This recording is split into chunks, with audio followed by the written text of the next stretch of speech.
welcome back to Kingdom Reviews. I'm your host, the Future Key Bear, and today we take a look at Neverland. The story starts off in space with us getting rammed by Captain Hook's ship.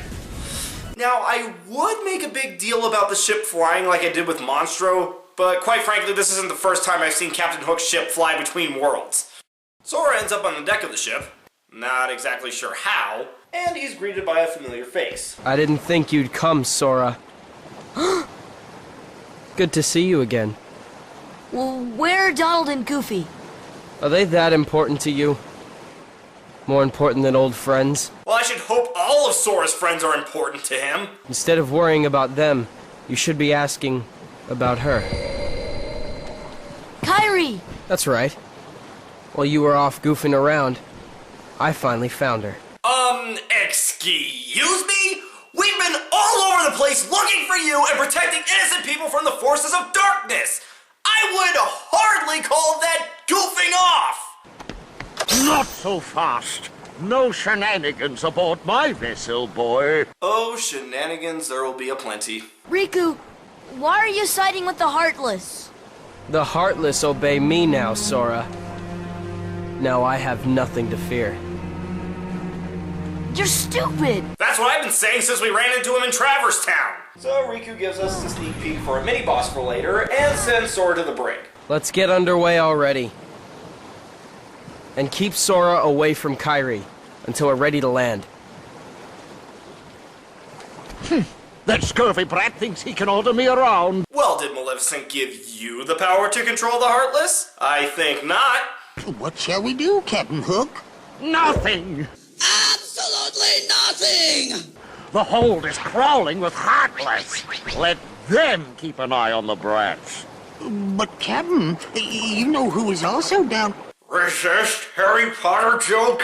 Resist, Harry Potter joke! Shh! Did you hear that, Smee? Oh, that dreadful sound. No, Captain. Are you quite sure? Did I imagine it? Oh, my poor nerves. Wow, talk about your nervous tick. You don't say. Yeah, it was definitely Kairi. I finally found her. All right. Yep. Then let's go up and talk to her. Yeah. Sounds good. Okay, but first, how about getting off? Oh, sorry. Oh, I don't have a joke here. I just think this is a really funny scene. How you doing there? Looking for a way out? Who are you? I'm the answer to your prayers. Modest as always, eh, Peter? But you're stuck in here too, aren't you? Huh. Nope, I'm just waiting for someone.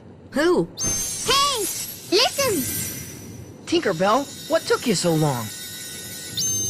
Apparently, Tinkerbell found Wendy and There was another Kairi, girl there too? but refuses to take Peter to her due to Are you her, crazy? I don't know, her jealous There's tendencies. No way I'm gonna leave Wendy So here. Peter decides to work together with Sora, seeing as how the tides have turned.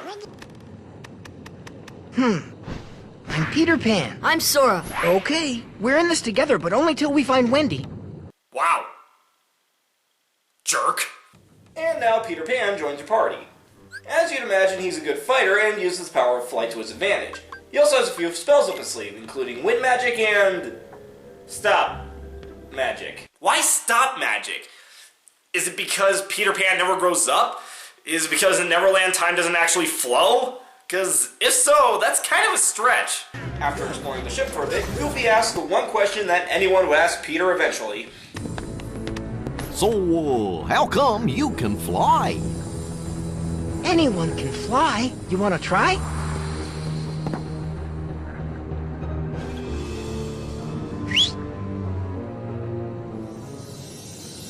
Aw, haven't you cooled off yet, Tink?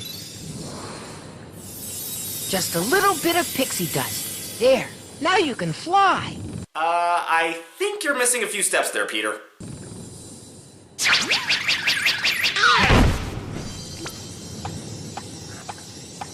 Donald trying to fly and failing miserably. Why does that sound familiar? You can fly! You can fly! God, I missed that show. Meanwhile... What? So Wendy's not one of the chosen ones? There are 7, supposedly. And Maleficent says she's not one of them. Hoist anchor as soon as possible. Leave all the dead weight behind, including her. After the trouble of capturing her? And why those 7? What is Maleficent planning anyway? Wait, you've been working with her for how long? And she never told you the plan beyond kidnap 7 girls, take over the worlds? Either Maleficent has no communication skills, or she thinks very little of you. Captain? What? The prisoners have escaped. What's more, Peter Pan is with them. Yeah, you probably should have done a little bit more to imprison a boy with a magic key than a locked door. Peter? Peter Pan? Wendy! Please, hurry! The pirates are coming! What? I'll be right up there. Just hold on. Unless I'm mistaken, isn't that just rope? I mean, shouldn't Peter be able to cut through it with his dagger without a problem? Hell, even if it's not, I'm sure either Sora, Donald, or Goofy could easily burst through it. Wendy? Yes? Is there another girl in there with you? Oh, why, yes. But she seems to be asleep. She hasn't budged an inch. She's asleep with her eyes open. Kyrie? Kyrie!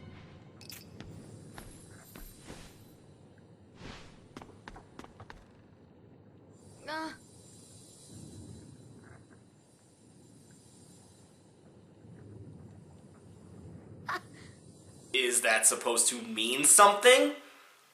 I guess it means she's still alive, but it still doesn't bode well. Pirates come in and take the 2 away, so you have to find a route to the room.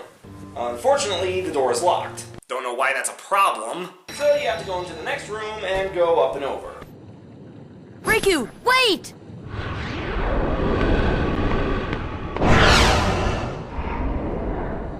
Now you have to fight against this anti-Sora, and I gotta say, fuck this fight. It's got high attack, it can crawl through the floor like a Shadow Heartless, and it's got a cloning ability. Once you defeat it, you head down through the trapdoor to the other side of your room. Although your first instinct may be to go out the main door trying to follow Riku. Once you get down there, Peter leaves the party to go get Wendy somewhere safe. Then you go back upstairs and get back to the deck. Quite a codfish, that Riku. Ha! Running off with that girl without even saying goodbye. Run off where? Tell me, where did he go? To the ruins of Hollow Bastion, where Maleficent resides.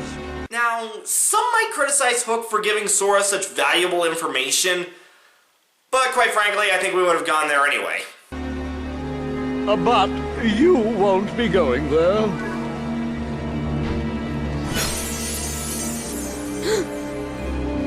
Unless you intend to leave your little pixie friend behind. How did he even capture her? I mean, at least in the movie he did it while she had her guard down. Hand over the Keyblade and I'll spare your lives. I don't think it works like that. It's him, the crocodile that took me hand. Oh, Smee, he's off to the other hand. I can't stay here. Go away. Oh, I can't stand the sight of him. Smee, you take care of them. How exactly is TikTok supposed to reach you from way up there? All hope seems lost when suddenly Sora hears the words of a friend. Fly, Sora. Just believe, and you can do it. Well, great, now you forced me to play this music. I believe I can fly. Woo. I believe I can touch the sky. I think about it every night and day. Spread my wings and fly away. So yeah, now you have the ability to fly. It works just like swimming in Atlantica. Press and hold circle to fly up, and hold square to go down. But you want to know something weird? Flying here is much more fun than swimming. I don't even know why. I mean, functionally, they're no different from each other. In the terms of the game, you're doing the exact same thing. I don't know, maybe it's just the concept of doing it. Either way, it's awesome. The only downside is you can only fly here in Neverland. In every other world, you still have the glide ability, which makes sense. I mean, being able to fly would break a lot of the later boss battles. But we get it so late into the level, we don't really have enough time to enjoy it. After clearing the deck of Heartless, Peter lures out Hook for a boss fight. The fight is pretty dull, all things considered. You still have the awesomeness of fighting a great Disney villain, but he doesn't really do much. Though it is satisfying to knock him off the side of the ship and watch his use cartoon physics to escape from TikTok. Speaking of which, after the boss battle, Hook gets knocked into the water and we get to enjoy this classic visual.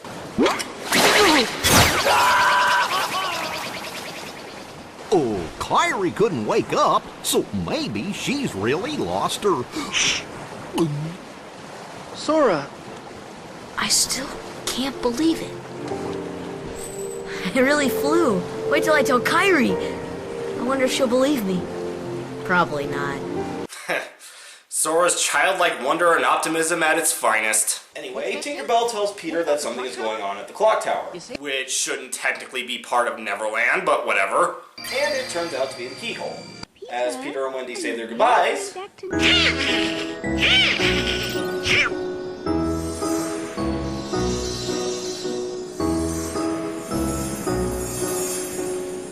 Oh boy, she's getting steamed again.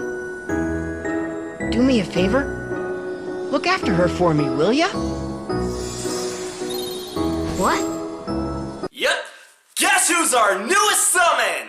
Now I know what a lot of you are thinking. What good could a little fairy do in a fight? Well, believe it or not, Tinkerbell is actually the most useful summon in the entire game. First off, while your other two party members need to be active in order to summon her, just like any other character, unlike the others, your party members don't disappear while she's out. Her ability is she gradually heals all party members. And because she doesn't have an MP gauge like the other summons do, she'll keep healing you until either the battle is over or she's dismissed. And best of all, if you die while she's summoned, she'll fully revive you. She gets dismissed when that happens, and you can't summon her for the rest of the fight, but still, throughout the rest of the game, the only boss battles I don't start by summoning her are the ones that won't let me. So that was Neverland, and it was surprisingly disappointing. I like how this world serves to the overall plot, but the characters from Peter Pan just feel sort of there. Not much happens with them. But more disappointing than that is the level design. Specifically how about 90% of this world is Captain Hook's ship. Don't get me wrong, the Jolly Roger should be a place to explore, but it shouldn't be the entire level. You don't even get the faintest glimpse of the famous island. Other than the contributions to the overall story, the only other good thing about Neverland is the fact that it gives you some of the most useful abilities in the game. Overall, I do like it, but it really is the most lacking Disney world in the game. Well, that's it for this episode. Tune in next time as we visit with a willy-nilly silly old bear.